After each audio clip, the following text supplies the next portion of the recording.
बिस्मिल्लाहिर्रहमानिर्रहीम। अस्सलामु अलैकुम दोस्तों, मैं हूं अनवार अहमद। आप देख रहे हैं आपका अपना चैनल अल्लाह दीन। नाजरीन, इस वीडियो के अंदर हम आपको हुजूर गौस आजम रदियल्लाहु ताला अन्हु और आपका शयातीन से मुकाबले के बारे में बताने वाले हैं। वीडियो बहुत ही प्यारी है, वीडियो को पूरा जरूर देखना और इस वीडियो को जितना हो सके शेयर करना। आइए नाजरीन जानते हैं हजरत खुतबे रब्बानी शेख अब्दुल कादिर अल जिलानी अल हसनी वल हुसैनी रहमतुल्लाहि ताला अलैहि ने अपनी साबित कदमी का खुद इस अंदाज में तज़किरा फरमाया है कि मैंने राह खुदा अज़्ज़ व जल में बड़ी बड़ी सख्तियां और मशक्क़तें बर्दाश्त की। अगर वो किसी पहाड़ पर गुजरती तो वह भी फट जाता। नाजरीन, शयातीन से मुकाबला।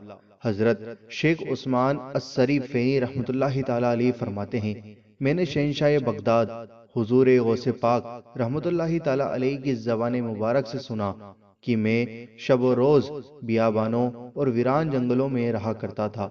मेरे पास शयातीन मुसल्लह होकर हेबतनाक शक्लों में कितार दर कितार आते और मुझसे मुकाबला करते, मुझ पर आग फेंकते, मगर मैं अपने दिल में बहुत ज्यादा हिम्मत और ताकत महसूस करता और गैब से कोई मुझे पुकार कर कहता, ए अब्दुल कादिर उठो और उनकी तरफ बढ़ो, मुकाबले में हम तुम्हें साबित कदम रखेंगे और तुम्हारी मदद करेंगे। सुभान अल्लाह। फिर जब मैं उनकी तरफ बढ़ता तो वो दाएं बाएं या जिधर से आते उसी तरफ भाग जाते। उनमें से मेरे पास सिर्फ एक ही शख्स आता और डराता और मुझे कहता कि यहाँ से चले जाओ, तो मैं उसे एक तमाचा मारता तो वो भागता नजर आता।